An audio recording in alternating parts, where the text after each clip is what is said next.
بما إن حضرتك شرفتنا بالزيارة في القناة، يرجى الاشتراك في القناة وتفعيل زر الجرس. السلام عليكم ورحمة الله وبركاته. جولة جديدة من الأخبار والأسرار الرياضية الشيقة والممتعة معانا النهاردة. معانا خبر عن محمد صلاح بيقول مساعد يورجن كلوب يتجنب محمد صلاح وإنه ليس مجرد قائد في الملعب. مدرب ليفربول المساعد بيتجنب محمد صلاح وبيقول خلال معسكر الفريق في دبي استعدادا لاستكمال الموسم بعد نهاية كأس العالم، قال لا يندرج أن محمد صلاح هو الرجل الذي يخرج من منطقة راحته دائما.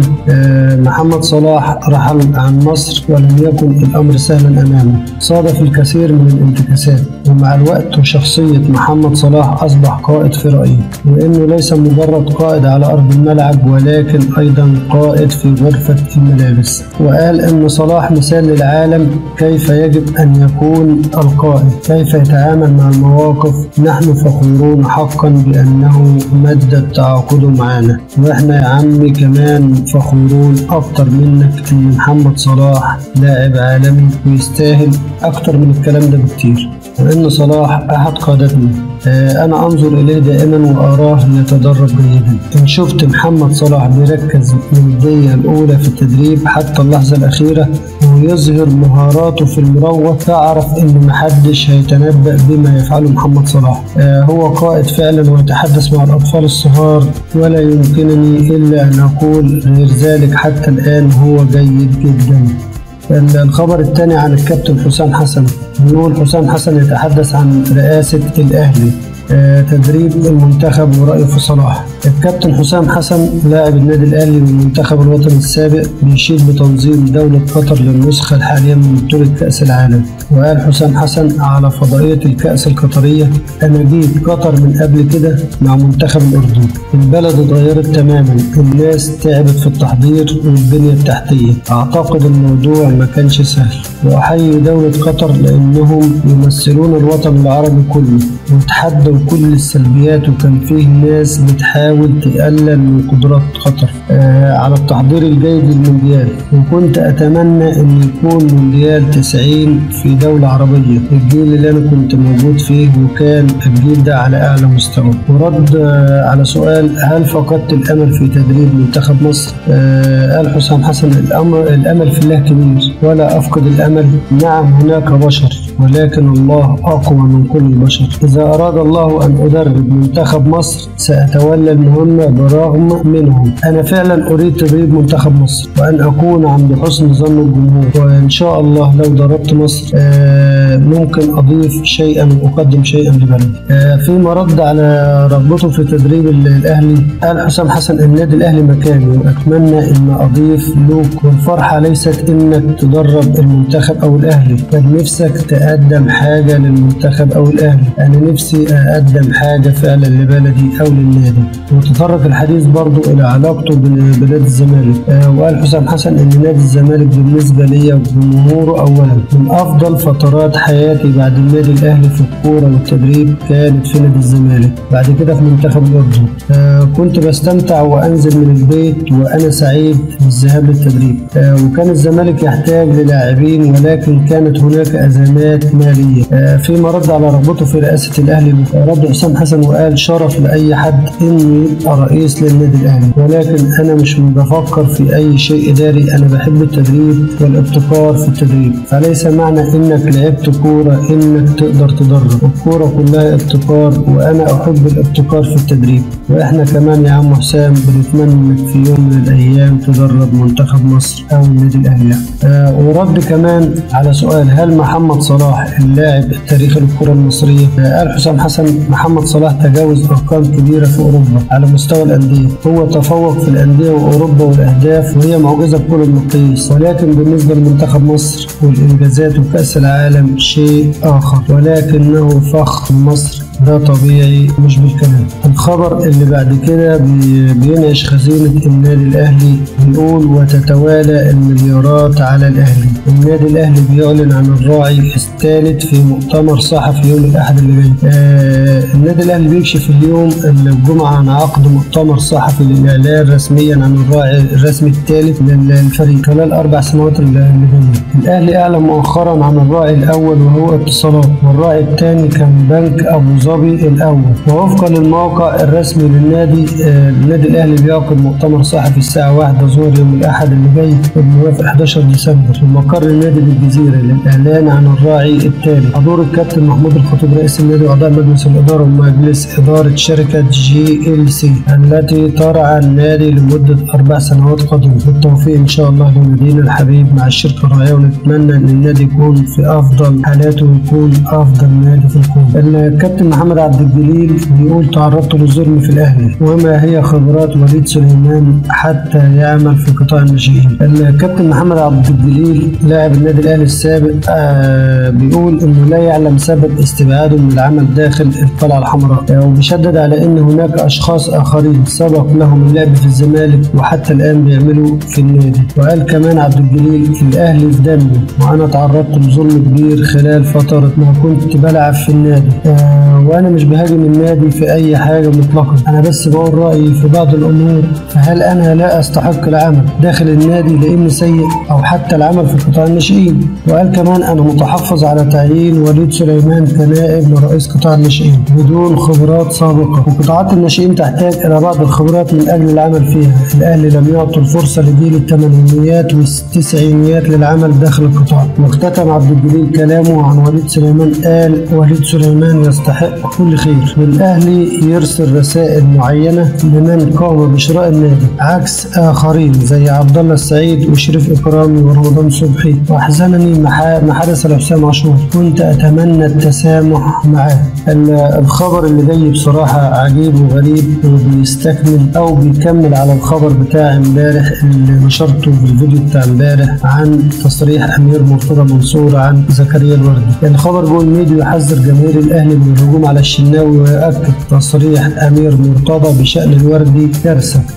علق أحمد حسام ميدو لاعب الزمالك على تصريحات أمير مرتضى منصور المشرف على فريق الكورة بالقلعة البيضاء بشأن المغربي زكريا الوردي. كان أمير مرتضى قال في تصريحات بعد مباراة الزمالك وطلائع الجيش إن سبب استبعاد زكريا الوردي لاعب الفريق إنه بيعاني من مشكلة نفسية منذ مباراة السوبر المصري أمام الأهلي، وشعر اللاعب بتحمله بمسؤولية الخسارة. وقال ميدو خلال تصريحات ببرنامج الريمونتادا حديث أمير مرتضى منصور إذا كان صحيح فهو كارثة، فكيف يتعاقد الزمالك مع محترف بأموال طائلة ولا يتحمل الضغوط؟ طيب، وقال كمان هل يظن زكريا الوردي بأنه قادم لمصر من أجل فسحة؟ هو جاي مصر يتفسح في حديقة الميريلاند.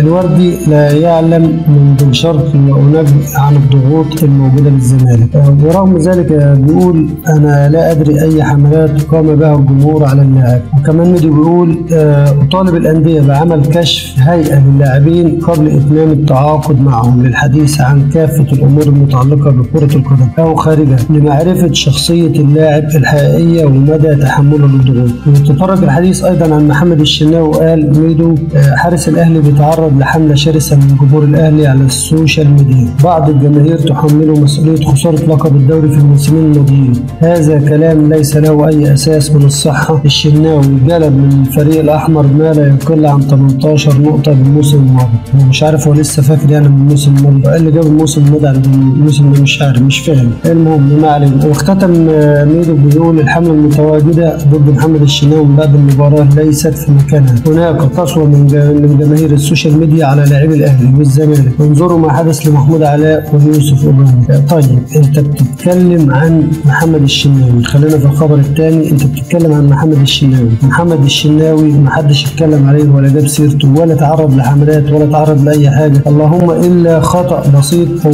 خطأين في مباراة طلائع الجيش اللي فاتت، ودي أمر عادي ما حدش بيحمله أي مسؤولية أي حاجة. ما تكونش أنت بقى بتخترع كلام من دماغك، ما أعرفش، الله أعلم. نيجي للخبر الثاني اللي زعل بصراحة يا جماعة. ميدو ما علقش على تصريح أمير مرتضى، وقال إن أمير قال كلام جارح في حق اللاعب. أمير قال كلام جارح فعلا فعلا في حق اللاعب.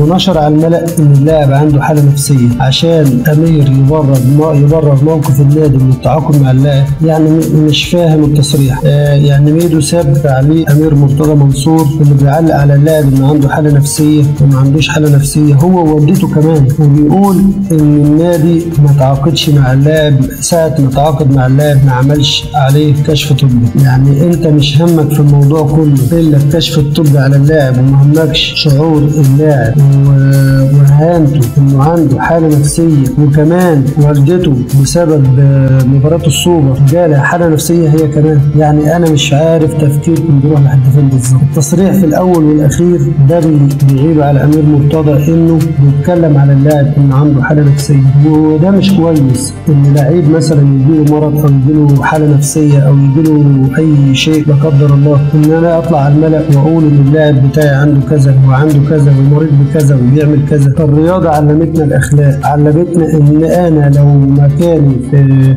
مكان امير مرتضى وبشغل منصب واسع ومنصب مهم في النادي، ان انا احافظ على كرامه اللعيب باي شيء، سواء ان انا اقول عليه ان هو مريض او مش مريض، او والدته جالها مرض بسبب السوبر او زعلت عليه. يا عم مالكش دعوه بالكلام ده، انت خليك في حالك انت. يا عم قول ان احنا هنفسق التعاقد بالتراضي لعدم موافقه اللاعب ان هو يكمل في النادي وخلاص. مش شرط ان انا مثلا اقول ان اللاعب عنده حاله نفسيه ولا ما عندوش حاله نفسيه، ولا جاله اكتئاب ولا ما جالوش اكتئاب. اظن التصريح ده لو طلع، وانا ذكرت امبارح الكلام ده، لو التصريح ده طلع من واحد زي سيد عبد الحفيظ، اقسم بالله العلي العظيم سيد عبد الحفيظ كان اتقطع في الاعلام والسوشيال ميديا ممكن 3-4 شهور او 5 شهور لقدام. ولكن اللي قام بالتصريح ده امير مرتضى منصور، فمحدش هيتكلم معاه، ومحدش هيجيب له سيره، ومحدش هيقدر يجرؤ انه يتكلم على امير مرتضى منصور باي لفظ. هو ده اللي كان هام